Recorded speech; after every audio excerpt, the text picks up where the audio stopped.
Bonjour à tous, nous sommes en live pour parler de maternité aujourd'hui.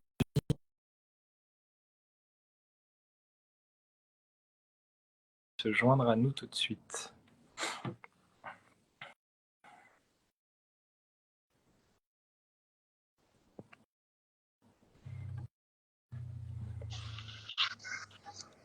Bonjour Pauline. Hello Raphaël, ça va? Ouais, je suis très content d'avoir réussi cette connexion sans T'as encombre. vu? On est trop fort. Moi Je aussi. pense qu'on va s'arrêter là du coup. On a déjà fait plus que ce qu'on... Voilà, La mission est accomplie. c'est clair. Non, non, mais trop contente d'être là aujourd'hui avec toi. Bah écoute, plaisir partagé. Je suis enrhumé comme je pense 70% de l'Île-de-France, mais le plaisir est là quand même. Voilà, on va quand même apporter un peu de soleil malgré voilà, l'heure du jour. Exactement. Donc je laisse un petit peu tout le monde se connecter. Je suis content de voir qu'il y a un petit peu de monde qui se connecte. Donc pour parler de maternité aujourd'hui et de parentalité avec toi, donc à destination de la population expatriée, donc pour nos communautés respectives et j'espère au-delà.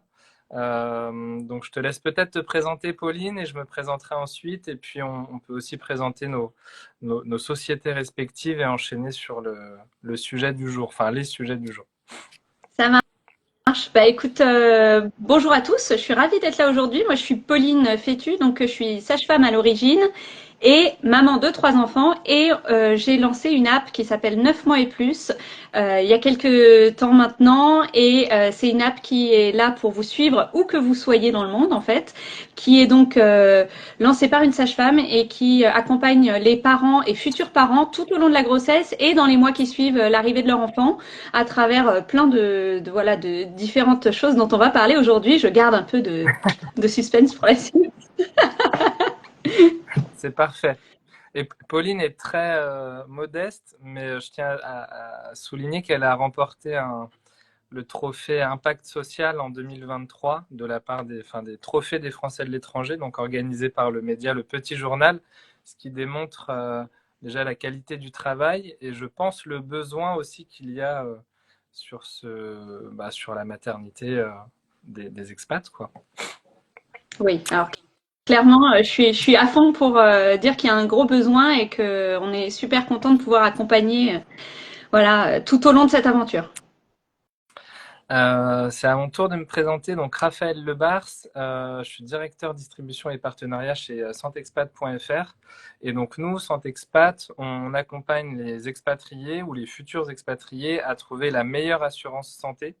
Peu importe le projet, que ce soit pour quelques mois en tant qu'étudiant, globetrotter, digital nomade, salarié en mission, ou alors pour un projet de vie plus long à l'étranger, voilà, en famille, pour la retraite, etc. Donc on accompagne les Français. Nous, on est courtier, on est basé à Paris, donc on a un comparateur en ligne et on a une équipe surtout dédiée.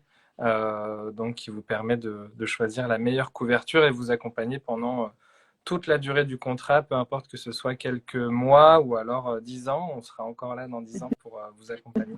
Et d'ailleurs, Pauline n'est pas encore cliente chez Saint-Expat, mais elle est elle-même expatriée à Londres depuis un bon moment maintenant.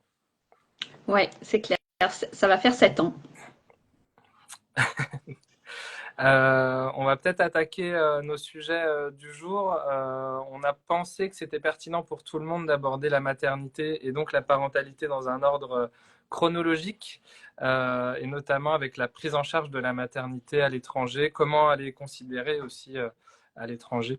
Donc, est-ce que tu peux nous éclairer un petit peu là-dessus, Pauline? Ben, déjà, j'allais dire vraiment vu sous l'angle des Français qui partent s'installer à l'étranger et donc de l'accompagnement de ces Français à l'étranger, je pense que c'est une situation, enfin, il y a un constat un peu particulier pour les Français qui vivent cette aventure de la maternité à l'étranger parce que on est loin de la famille, déjà, on est loin de la France. Donc il y a un clair besoin d'accompagnement et puis il y a souvent des comparaisons aussi de systèmes de soins. Alors ça, tu en parleras mieux que moi, mais clairement sur justement cette prise en charge et comment elle peut se faire à l'étranger, parce qu'elle est différente en effet de la France. Il y a les différences culturelles et du coup aussi un suivi qui peut être différent, une barrière de la langue. Donc même si tout se passe absolument correctement, normalement, et même si la prise en charge est super, bah, on comprend pas toujours tout de cette prise en charge. Et puis, bah, comme partout, je dirais, il y a quand même beaucoup de pays qui souffrent d'un manque cruel de professionnels de santé disponibles, et donc cette proximité est difficile. Et puis, je dirais que encore plus quand on n'est pas dans son pays et que il y a cette barrière de la langue et tout ce qu'on vient de dire là, ben, on a peur de déranger tout le temps les professionnels de santé, et ça c'est un vrai sujet. Et voilà, j'introduis comme ça aussi la réponse à toutes ces problématiques. Mais voilà, je pense que c'est vraiment ça les enjeux aussi de vivre ça à l'étranger. Ouais, c'est vrai, bah, c'est vrai pour quasiment toutes les pathologies. Déjà, c'est assez délicat d'aller consulter un médecin pour une maladie un petit peu plus classique. Alors, la maternité, c'est considéré comme une maladie dans certains pays et ça ne l'est pas dans d'autres. Mais en tout cas, c'est sûr que c'est anxiogène, notamment pour une première maternité. En France, déjà, on a beaucoup de questions et on a peur aussi de déranger, mais on a la chance quand même d'être relativement bien accompagné. En tout cas, voilà, il y a des gynécologues, il y a des sages-femmes, puis on est dans son pays, quoi. Donc, on est aussi conseillé par d'autres personnes. Mais c'est vrai qu'à l'étranger, c'est tout de suite beaucoup plus vertigineux. Et ton application, elle permet justement d'avoir cet accompagnement, on va dire, de façon aussi régulière qu'on le souhaite, quoi. Oui, en fait, je dirais que c'est pas forcément du tout moins bien qu'en France, mais on a un côté très français, nous, justement, et dès qu'on s'expatrie, on l'a encore, c'est qu'on pense quand même que la santé en France, c'est super, et on a une grande confiance dans notre système de soins, et du coup, on est souvent dans la comparaison et dans l'inquiétude une fois qu'on est confronté à ce système de soins de notre pays d'adoption. Donc, je dirais qu'on est là, nous, pour accompagner, mais on est là aussi pour rassurer, pour expliquer que c'est pas parce que c'est à l'étranger que ça se passe pas bien, pour faire voilà comprendre un peu ce qui se passe. Et je vous rassure tous et toutes, on accouche partout dans le monde. Donc c'est ça qui est formidable, c'est qu'en fait ça se transpose très bien. Ça va bien se passer. Ça va bien se passer. Voilà. C'est ça. Mais c'est vrai qu'avec le bon accompagnement, ça aide beaucoup pour la réassurance, vivre tout ça sereinement en fait. C'est hyper important. Est-ce que tu peux nous parler de ta solution comment voilà voilà je projette enfin pas forcément moi mais si quelqu'un nous regarde donc je projette Une révélation ce soir, attention. non, mais en plus pour la petite histoire quand on s'est rencontré entre guillemets avec Pauline moi je venais d'avoir un bébé donc il y a 2 ans et donc ça faisait vraiment écho en moi et je me disais en fait même pour nous jeunes parents ou futurs parents à ce moment-là j'aurais aimé pouvoir utiliser ton appli. Donc peut-être que pour une deuxième grossesse, on te sollicitera, parce que pour un Français en France ou une Française en France, ça peut fonctionner aussi. Ouais, Mais, ça marche tout à fait aussi. mais je suis sûr en tout cas qu'il y a des futurs expats qui nous regardent et qui pourraient être intéressés. Et voilà, comment on fait pour être accompagné par 9 mois et plus? Bah alors, déjà, ce que je trouve hyper chouette, alors évidemment, je suis à fond pour cet accompagnement, hein, vous l'aurez bien compris, mais c'est que c'est vraiment une app qui est conçue pour vous suivre et pour vous accompagner sur toute cette aventure, parce que c'est long une aventure de voilà de devenir parent. Alors il y a l'avant bien entendu avec toutes les questions que ça peut comporter, avec comment je vais justement préparer ça pour comprendre le système de soins sur place, etc. Mais ensuite, il y a tous mes premiers pas enceinte. Comprendre le suivi, l'hygiène de vie sur place, voilà, avoir un peu ma feuille de route. Donc je dirais qu'on est vraiment là aussi dès les premiers pas dans cet accompagnement-là. Et ensuite, dans tout le suivi, l'accompagnement, le soutien au quotidien. Alors je vais justement parler de vraiment ce qu'on offre sur l'app après, mais du coup pour bien montrer cette chronologie, j'aime bien parce que on comprend mieux pourquoi étape après étape il y a un vrai besoin d'aide parce qu'ensuite, évidemment, on rentre dans le vif du sujet. Il y a la préparation à la naissance, il y a notre projet de naissance sur place, comment ça va se passer et vivre ça au mieux. Justement, ce que je disais, comme si on était à la maison dans son pays d'adoption. Et puis après, bien sûr, les premiers pas de vie de parent. Et ça, c'est pas rien. Souvent, on pense que tout s'arrête quand on est enceinte, on se prépare à l'accouchement, mais en fait, tout commence une fois qu'on a accouché, on le sait. Là, c'est pas que la sage-femme qui parle, c'est aussi la maman. Mais c'est vrai que notre but, c'est vraiment d'être à vos côtés, en fait, tout du long. À votre retour aussi à la maison, avec l'alimentation du bébé, la récupération des parents, de la maman, l'aventure de jeunes parents, avec tout ce que ça peut comporter. Donc pour ça, on a conçu une app. Voilà, transition. Mais c'est là où justement, je voulais vous parler un peu de cette solution. Donc déjà, 9 mois et plus, vous pouvez la télécharger gratuitement. Si vous voulez venir voir, n'hésitez pas, vous êtes les bienvenus. En fait, vous pouvez tout simplement créer un compte sur lequel vous mettez l'info que vous voulez. Et puis, en fait, on va offrir quatre solutions à travers cette app. La première, c'est un blog avec des articles, du contenu, de l'information. Alors, je dirais que ce qu'on a vraiment eu à cœur d'apporter à travers cette app aussi, c'est du contenu de qualité avec et scientifique, médical. Voilà, c'est pas du conseil juste de j'ai eu une expérience et je vous la transmets. Le but, c'est vraiment un accompagnement professionnel. Hein. Donc ça, c'est quand même vraiment le numéro un, je Ouais, que ce dirais. soit Et factuel donc et il y a pas ce que blog. sur l'expérience. Ouais, parce que c'est vrai qu'on lit de tout hein, sur les réseaux, sur Internet et tout. Et là, l'enjeu, c'était vraiment aussi d'apporter vraiment une base scientifique et médicale.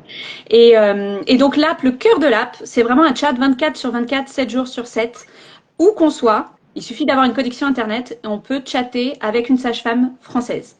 Donc ça, c'est quand même vraiment la promesse de l'app. On a une réponse rapide à nos questions. On reste pas avec nos angoisses, nos questions de savoir s'il faut consulter, s'il faut pas consulter. Enfin bref, il y a plein de sujets de conversation différents sur l'app. C'est ça qui fait la richesse de ce chat. Mais donc, on aborde des thèmes aussi bien grossesse, post-grossesse, voilà, et tout ça sur un simple chat en fait. Hein. Vous avez la possibilité de discuter avec l'équipe. Et puis, on offre aussi la possibilité, parce que je dirais que sur le chat, on aborde souvent des questions ponctuelles. Voilà. Mais parfois, on le sait tous, il faut creuser un peu les sujets. Et donc, on a lancé la téléconsultation aussi en direct sur l'app.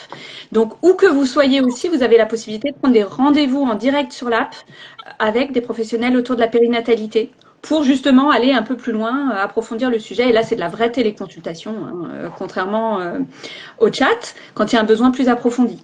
Et puis, en plus, on offre des ateliers voilà, qui sont quasi hebdomadaires pour préparation à la naissance où on aborde aussi des thèmes d'après, où on accompagne les jeunes parents autour de sujets très variés.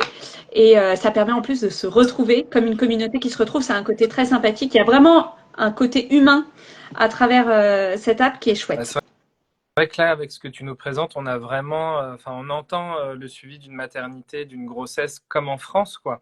Alors que c'est vraiment pas toujours le cas. Enfin, nous, on assure des milliers d'expats à travers le monde, et dans certains pays, il y a vraiment pas beaucoup, voire pas dans certains, de suivi gynécologique, etc.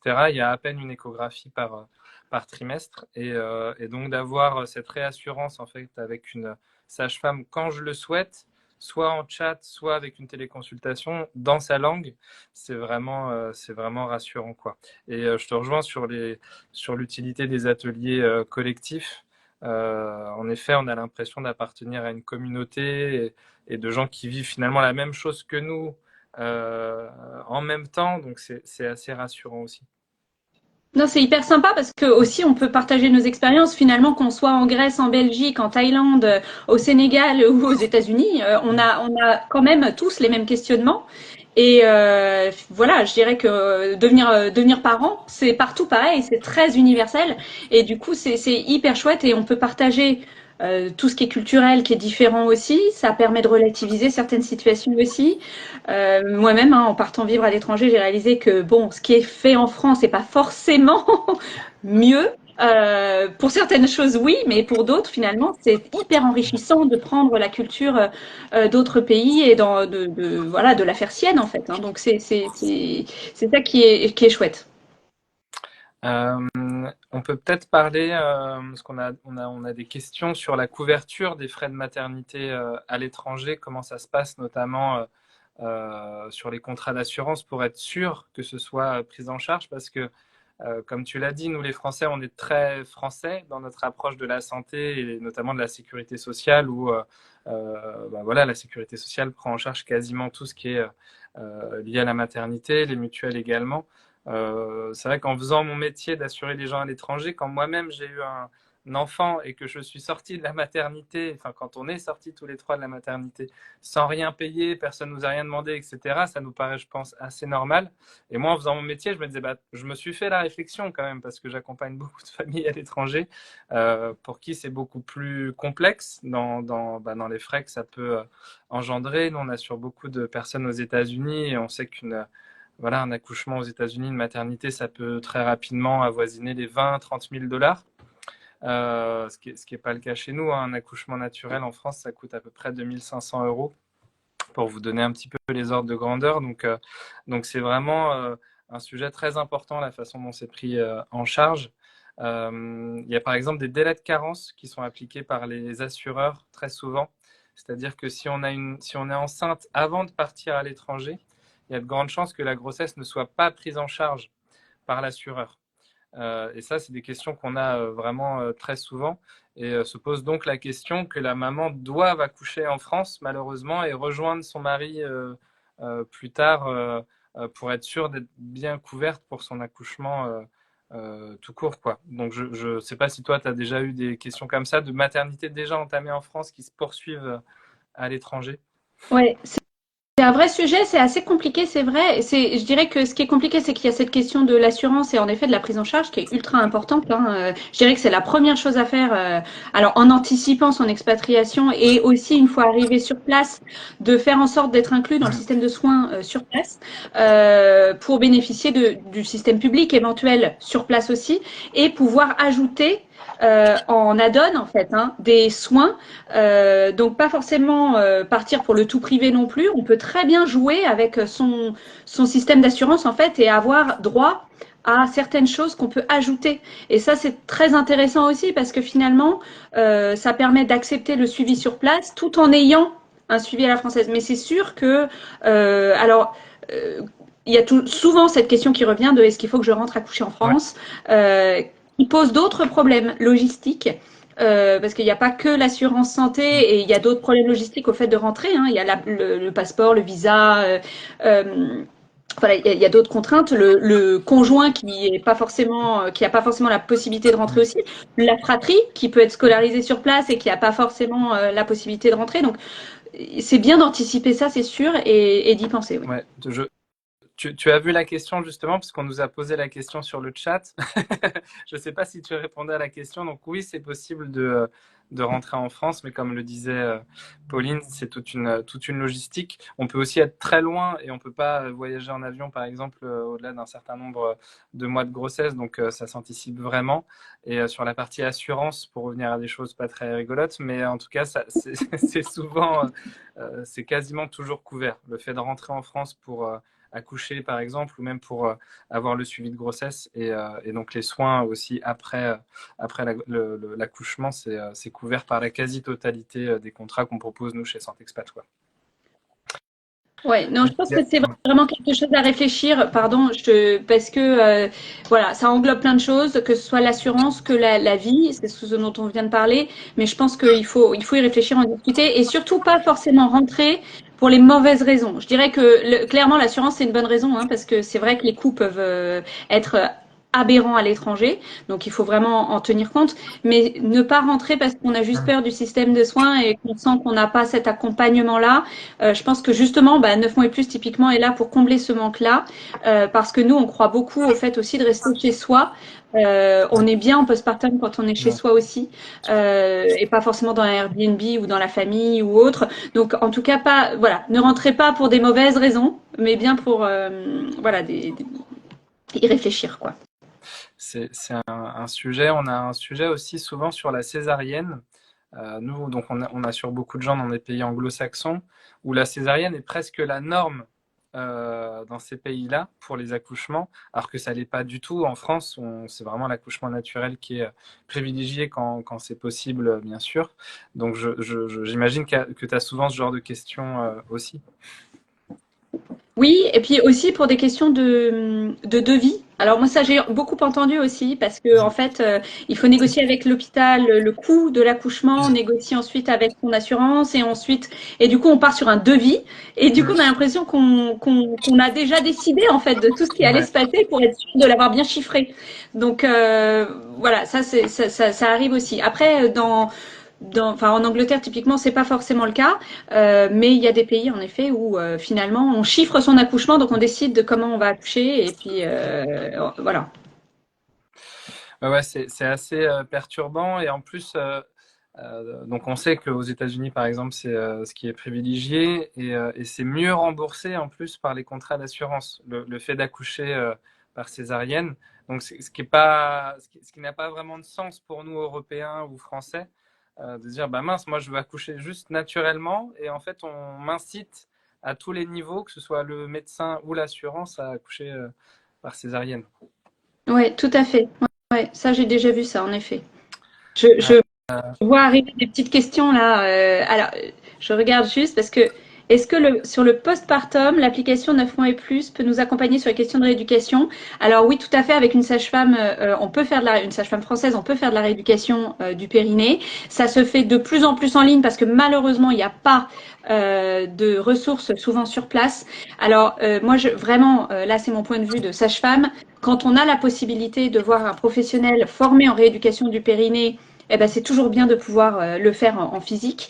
Mais par contre, si on n'a pas cette possibilité-là, et moi je suis de nombreuses femmes qui ne l'ont pas dans leur pays d'adoption, parce que c'est finalement assez peu courant dans le monde, la rééducation du périnée, eh ben oui, il vaut mieux faire un point sur nos symptômes en visio et apprendre certains exercices. Ça se fait très bien aussi.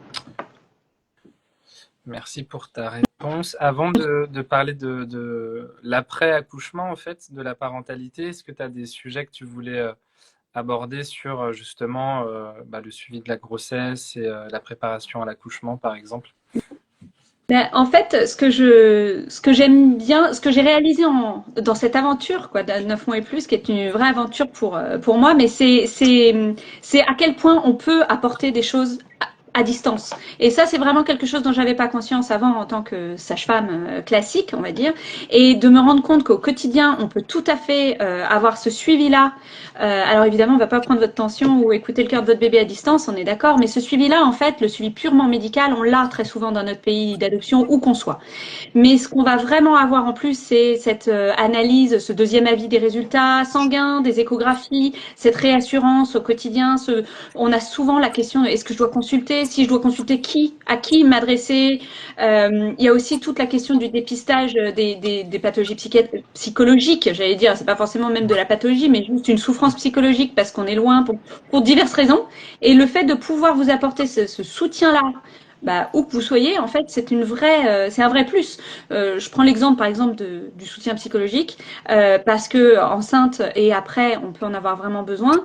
Et ça, typiquement, c'est souvent quelque chose dont on a besoin dans sa langue. Bon, on est souvent plus à l'aise. Et tout comme avec une sage-femme, finalement, on est contente de parler de choses intimes parfois avec quelqu'un qui bah, nous comprend parce qu'on partage la même culture, on partage ça au quotidien. Donc c'est ça qui est vraiment chouette à travers cette app. Alors, c'est pas la seule chose. Il y a notamment aussi l'accompagnement parentalité et donc l'après-accouchement, voilà, sur les premiers mois du nourrisson. Donc, au départ, l'application s'appelait 9 mois pour toi quand on t'a rencontré, alors que tu faisais déjà cet accompagnement parentalité. Et c'est vrai que enfin, le nom qui existe déjà depuis un petit moment, 9 mois et plus, est très parlant et correspond bien à ton accompagnement des jeunes parents. Oui, ben, en fait, c'est vrai que, comme je le disais tout à l'heure, hein, tout commence à l'accouchement, en fait. Hein. Alors, il y a toute l'aventure de la grossesse, on est d'accord, mais après, ça ne s'arrête pas. Et je trouve souvent, et c'est un retour qu'on a régulièrement aussi, c'est que finalement, enceinte, on est prise en charge. À l'accouchement, on est prise en charge. Parfois, il y a un suivi. Alors, on reste plus ou moins longtemps à l'hôpital aussi, hein, selon les pays. Donc, parfois, on peut rentrer très tôt à la maison et il va y avoir plus ou moins une prise en charge à domicile, mais pas toujours. Et donc, c'est à partir de là aussi où il y a cette espèce de vide où on se retrouve quand même avec nos questions, notre nourrisson, des pleurs du bébé, bref, des tas de sujets voilà, qui nous arrivent. Et là, on est là. Et ça, c'est super parce que vraiment, on est là à toute heure du jour et de la nuit. Un bébé qui pleure à 3 heures du matin, on ne sait pas trop comment gérer ça. Pourquoi, qu'est-ce qui peut se passer ou autre. Alors évidemment, on va pas faire la consultation pédiatrique en direct à 3 heures du matin, mais clairement, on le voit au quotidien sur le chat, on résout beaucoup de situations. Et là, typiquement, l'atelier d'aujourd'hui, c'était sur le sommeil et le rythme du bébé. Là, on aborde vraiment des sujets qu'on aborde plutôt 3-4 mois en postpartum, voilà, voire plus tard même. Donc, il y a vraiment cet accompagnement aussi autour de l'alimentation, la diversification alimentaire, la récupération pour la maman, parce que j'aime beaucoup aussi, je dis souvent je suis dans l'équipe des mères, mais l'équipe des mamans, mais c'est ultra important de s'occuper de la maman après, parce qu'on s'occupe souvent beaucoup du bébé et pas toujours beaucoup des mamans.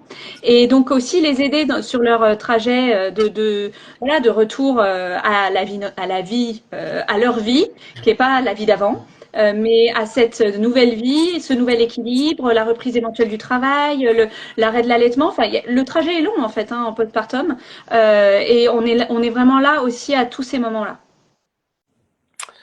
C'est très important en effet, et je me souhaite une deuxième aventure de parentalité. Tu peux compter sur moi comme futur client ou patient? C'est une question, client ou patient? Comme patient avec Moi, un. c'est ça. Mais non, non, mais alors avec plaisir.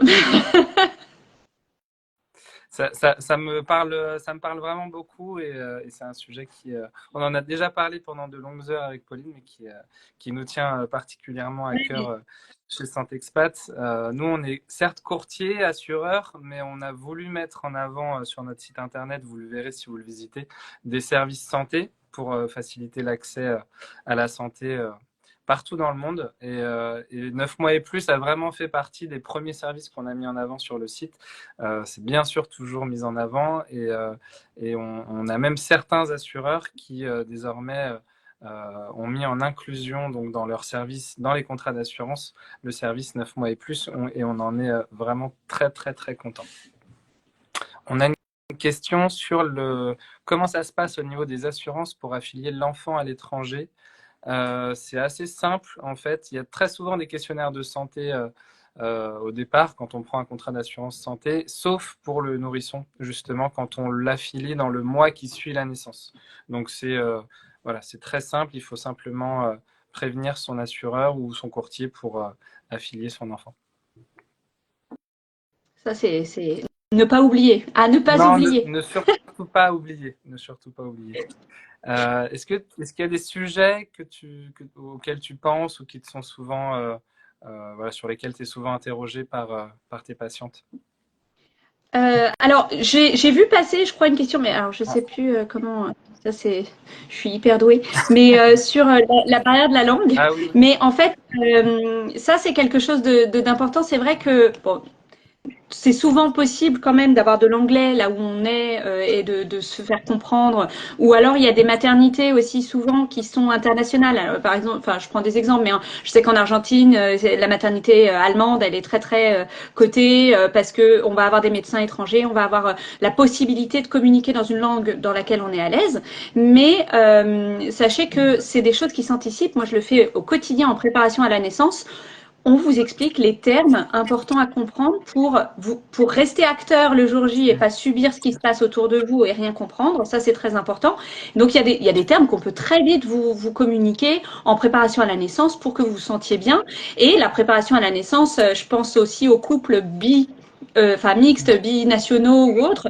Mais cette même préparation, elle peut se faire en anglais aussi. C'est pas forcément que en français. Tout dépend. Elle peut se faire en franglais aussi. Ça, je fais beaucoup. Mais pour que tout le monde s'y retrouve et que tout le monde comprenne. Mais c'est vrai que c'est important parce que on prépare bien sûr aussi les futurs papas. J'ai même, c'est assez amusant parce que 9 mois et plus a aussi comme client patient des grands-parents. Alors moi je trouve ça ok. absolument génial qu'on soit dans une génération où les grands-parents se préparent à l'arrivée de leurs Ouais. petits-enfants. Voilà. Mais je trouve ça super. J'y avais pas pensé. Je pense que ouais, tu n'y avais pas pensé non plus, mais Non. j'avais pas compris le besoin, mais en fait, ce qui est très drôle, c'est que c'est des parents qui envoient leurs parents se faire former à la parentalité d'aujourd'hui, ce que je trouve super. Pour, pour mieux comprendre son petit enfant, C'est ça. Pour c'est pas que pertinent. je me retrouve avec toutes ces réflexions dont je me passerais volontiers, je vais envoyer mes parents se faire former. Oui, parce que c'est vrai que les grands-parents mettent rapidement des dessins animés, par exemple, alors que les parents sont souvent au fait que voilà, faut pas faire ça. Non, non, mais c'est très drôle sur les soins, les nouveautés. C'est vrai qu'il y a quand même les choses évoluent, hein, fort heureusement. Et du coup, comprendre les dernières recommandations, tout ça, c'est amusant. Euh, Est-ce qu'on a encore des questions? Je pense qu'on avait fait le tour. Est-ce que tu as des choses à rajouter, Pauline? Bah non, juste que bah, j'étais ravie de faire ce live avec toi et que vraiment, n'hésitez pas à venir nous voir sur l'app. On sera ravis voilà, de discuter avec vous, voilà, de vous accompagner. Merci beaucoup pour tes explications déjà, et puis juste pour l'idée en fait formidable de 9 mois et plus. Et moi aussi, j'invite tout le monde à aller télécharger l'application.